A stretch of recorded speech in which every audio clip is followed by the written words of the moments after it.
Hey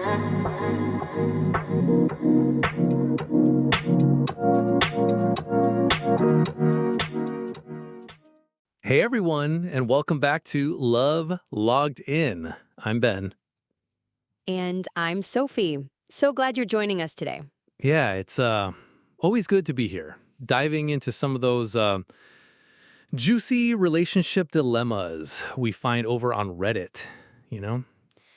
Absolutely. And today we've got a really interesting one that I think a lot of people might relate to, even if they don't want to admit it. We're talking about navigating those unexpected crushes, especially when you're already in a long-term committed relationship. Oh boy, that's a classic. A true relational minefield sometimes. So let's just get right into it. Yeah, it really can be. Okay, so for today's story, we have a post from a 28-year-old female who's been in a relationship with her boyfriend, who's also 28, for over 5 years. And she says, they've had their ups and downs, but they're definitely in a good place. Mm-hmm. Sounds solid then.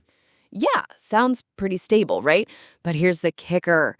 She has a coworker, 31, male, that she has, quote, a massive crush on.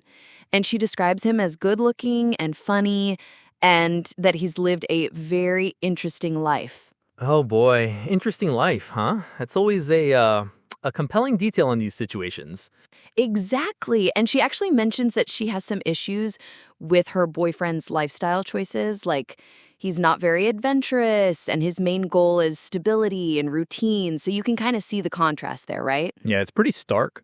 The adventurous coworker versus the stable boyfriend. Totally. And she admits they're good friends, but she can tell she likes him too much. And here's the thing, Ben, they work in a small office, so she sees him all the time, and it's gotten really hard to be around him. She finds herself blushing, like getting twitchy when he's around. Oh, wow. So it's not just like an intellectual admiration, it's a very physical, visceral reaction too. Right. And she says she would never cheat, but she feels just awful about it, so guilty because her boyfriend doesn't deserve this, and she doesn't know how to proceed because this feeling has been going on for almost 2 months now, and it's not getting any easier to interact with him. She's like trying her best to distance herself, but small office, it's hard, and she's worried people can tell she's acting weird.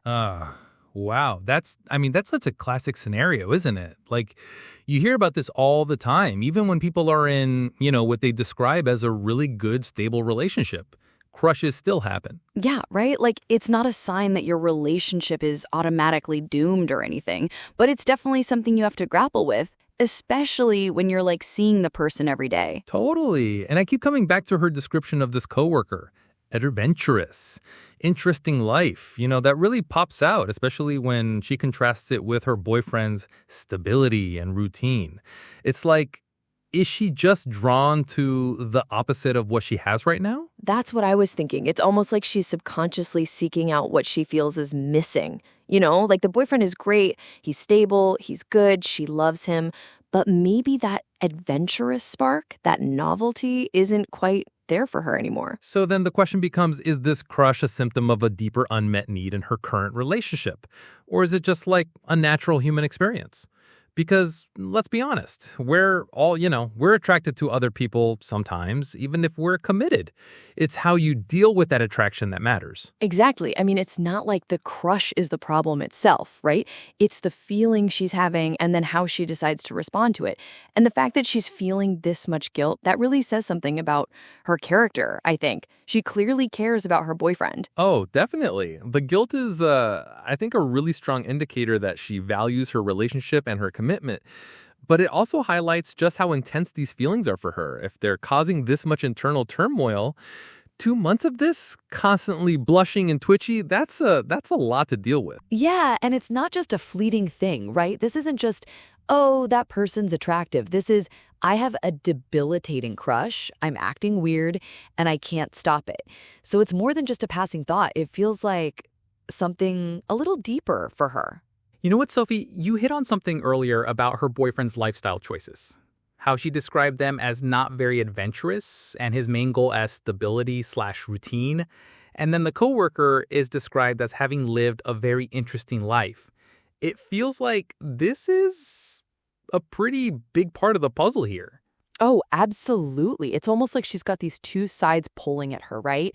There's the comfort and security of her long-term relationship, which, is obviously good in many ways.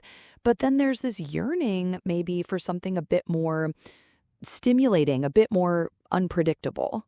Yeah, it's that classic stability versus excitement conundrum, isn't it? Like, you want the steady, reliable partner, someone you can build a life with, but then you see someone else who embodies this thrilling, adventurous spirit, and you can't help but wonder, what if?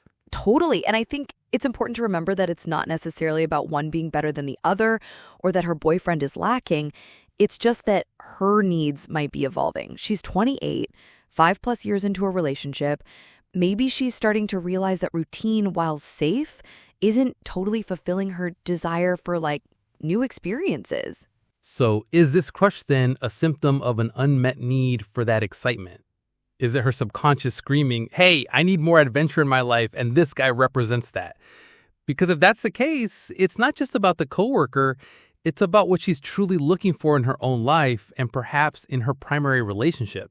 Yeah, I mean, it's definitely a big red flag, or at least like a neon sign that something might be a little bit off, or at least something she needs to explore within herself. It doesn't mean her boyfriend is bad or that she doesn't love him. It just means there's this part of her that's maybe not getting fed, And that's a tough conversation to have with yourself, let alone with your partner, right? Because it implies that maybe what was enough 5 years ago isn't quite enough now. And that's not about love necessarily, but about personal growth and evolving desires. Exactly. And for her long-term happiness, she really needs to figure out what balance she needs. Can she find that adventure within her current relationship? Or is she truly craving a different kind of partner who embodies more of that spontaneous, exciting energy?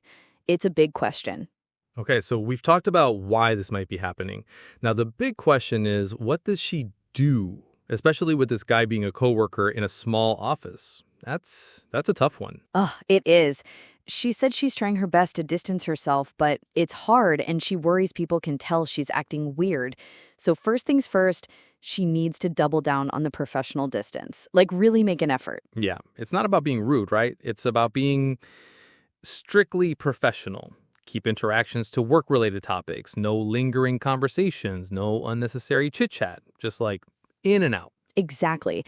Maybe even physically try to create some distance if possible. Like if there are team lunches, sit a few seats away. If there's a group activity, don't necessarily gravitate towards him.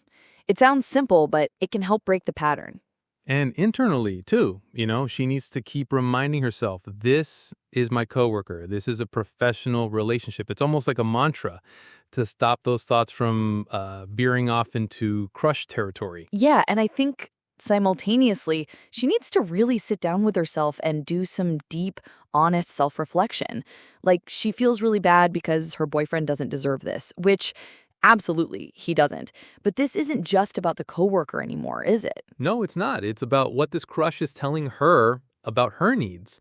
What is it about this coworker that's so appealing? Is it him specifically, or is it the idea of the interesting, adventurous life that he represents? Right. Is it that she's genuinely falling for him, or is he a symptom of a larger, unaddressed longing within her own life or her current relationship?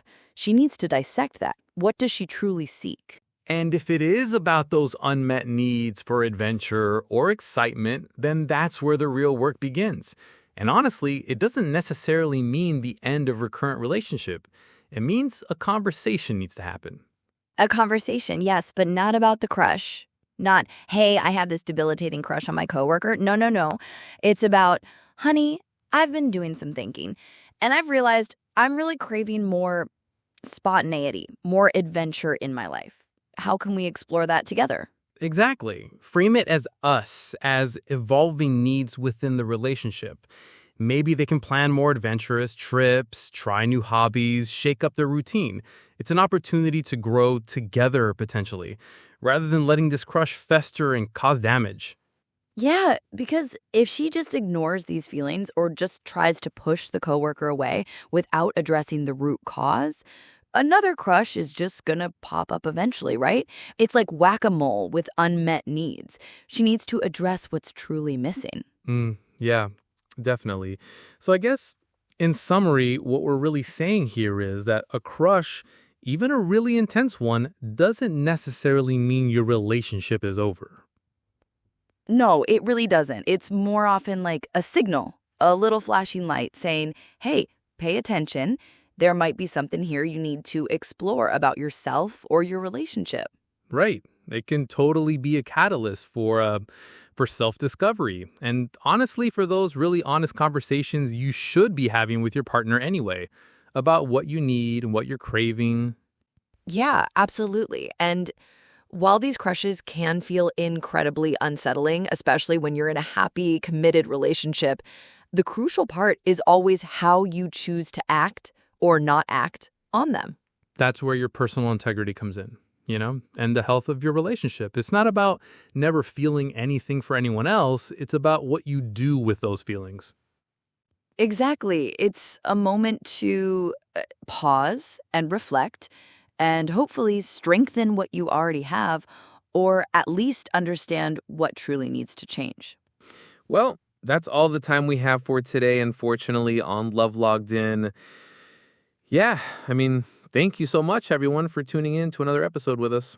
We really hope that this discussion has given you some valuable insights into navigating those tricky, unexpected crushes when you're already in a long-term relationship. Definitely. And if you have thoughts or, your own experiences with this, we'd absolutely love to hear from you. Please subscribe to the podcast, leave us a comment, tell us what you think. Yeah, your feedback really, really helps us. And be sure to tune in next time for more relationship dilemmas, more insights, and of course, our best advice. If you have something you want to ask us, leave it in the comments below. Thanks again for listening, everyone. See you next time.